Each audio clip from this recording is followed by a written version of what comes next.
All right, so what we're going to talk about today is some important distribution of content.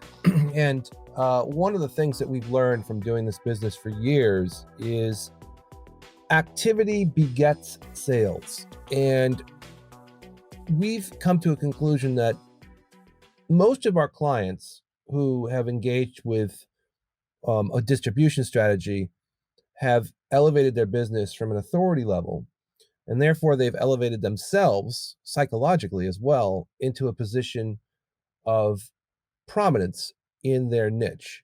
Now, this doesn't always work, and that's why I'm going to say a caveat, because sometimes it takes good quality content from the beginning in order for this to all become relevant. But what I'm going to show you and what we're doing and what you can look at from a perspective of your own business is how distribution works. Now, we're specifically talking about podcast distribution in this particular case. We call it the 747 content solution. The reason why it's 747 is because it's posting across 7 networks, 7 social media networks, 4 times a day, 7 days a week. So you can understand the enormity of how many pieces of content that this is actually producing. So the real strategy, and this is how we've been able to get this to work really well, is to produce 2 podcasts per month. So we know that raw podcast should be about 20 minutes.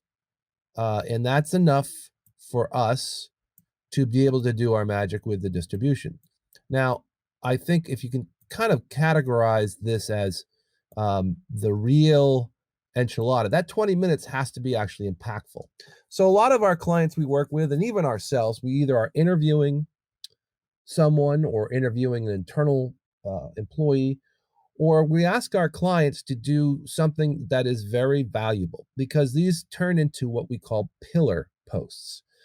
And pillar posts are really the linchpin in delivering from this distribution model the best possible scenario of content aggregation from your own business. So we're trying to create a visual, auditory, and written format. So we request 2 video podcasts a month from our clients who are involved in our 747 strategy.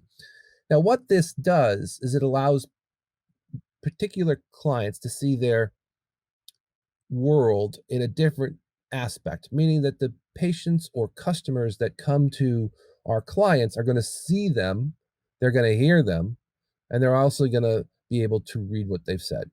So it's very important to figure out human psychology, because you're going to be working with so many different realms that this is where it becomes relative for anyone who's involved in producing content, because we're hitting multimodalities.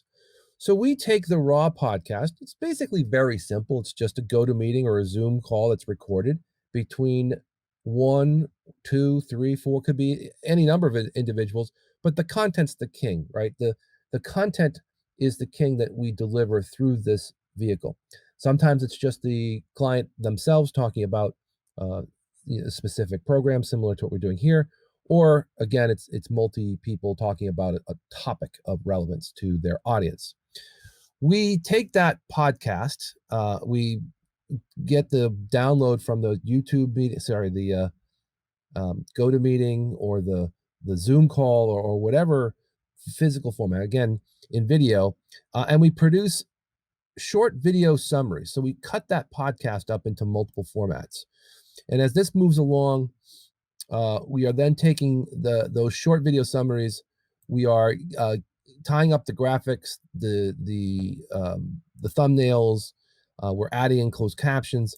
We're also building the transcriptions into that, and then we're getting that content over to the copywriter on our team, and then we're getting approval from the client once everything is done, and we've got all of these things built, and that's then going into podcast distribution, and we'll get into that in a second. So this first layer of processing basically means that we've got roughly, it ends up to be about 5 different videos that we'll get out of a raw podcast, which will be short clips of those videos pushed into distribution. and all the different types of um, formats that I'll show you as we scroll down this page. And the key is that this is all going back to a landing page that we can then track for people to click on those next steps, which either might be a call to action to go and listen to the total podcast or the total transcription, or to another call to action. Again, everybody's a little bit different how we set this up from a deliverable standpoint on the back end, but the front end, as getting the podcast and then cutting them up and putting them into distribution, is the same. So let's go to the next step. So if we look at this from a next layer, we've got, here's our video. So we've got a snippet video 1, we've got a snippet video 2, a snippet video 3, we've got an overall summary, right? A short video summary, and then we've got the full video. So those are your 5 deliverables that come out of these types of scenarios. Again, once we get these all done, we are getting those content headlines approved for the posting. And then once it's all into approval, we move into the next step for distribution. So now we can look at distribution from the first layer. And of course, one of the most important layers, as you can expect, would be the Facebook and Instagram layer, because it's where most people are with traffic. So we're boosting those individual videos into those networks. So we're getting them viewed with the traffic. And we're also tracking. So what's very important is that when you are boosting these posts, when you're boosting these short videos into your audience, we are tracking them, and we have a pixel on there so that we can then retarget them, right? That's the strategy, is that we're building an audience of people who are interested in a topic, and then we're collecting that data, and then we are tracking them, and then we are going back and running ads to them. And I'm going to show you this in a larger scale in the next video. So let's see what happens next. We are also going to be sending that distribution into the standard business side. Now, some of this makes sense for some people, and some of it's not so important. But in Twitter, LinkedIn, and in the Google My Business page, we are then posting all this stuff as well, again, and tracking that. I would say right now, what's really critical is the Google My Business, because again, once we start to post in that, we can track people, because we know a lot of people look at the maps, and there are now ability to post in that Google My Business page and get people to come back again. And we are tracking all of this, so we know what's working, and we also know that this is an SEO signal. So one of the things about doing this distribution strategy, getting really strong SEO.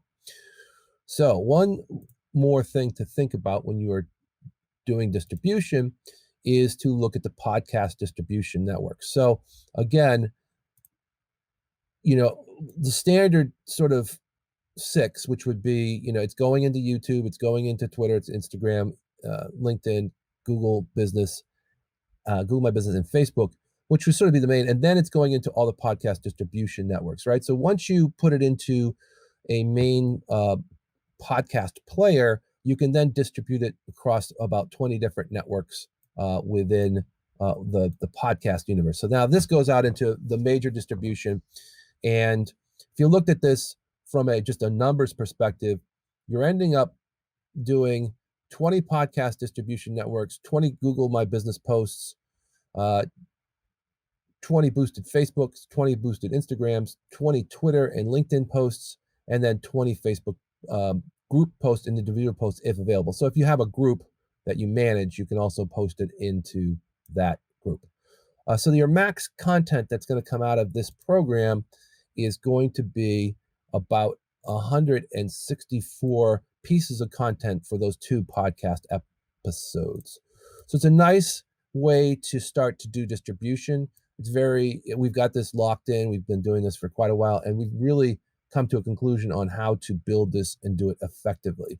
And I think the one thing that you get out of this is that it's doing 2 things. One, as I mentioned from the beginning of this, it is a authority strategy. So you're getting your face. Again, we require it to be video so that we can do, obviously, if you think about this from a YouTube and visual format, it's very difficult to get people's attention if you're sending an audio piece out. But if you have a video piece that's got great activity. We've got, all of these different valid capabilities to bring distribution into the fold. I think the most important thing, though, as a sort of a part two, is that this becomes a part of the business and becomes a psychological format because you're building value into the business from a long-term green field perspective. And what I mean by that is that the content lasts forever, right? All of this podcast goes onto the website and is loaded up as a page in the website. And that content is there forever from an SEO perspective to be found. So that's the most important part. And we're going to go through some more of this in another upcoming episode. Stay tuned for more.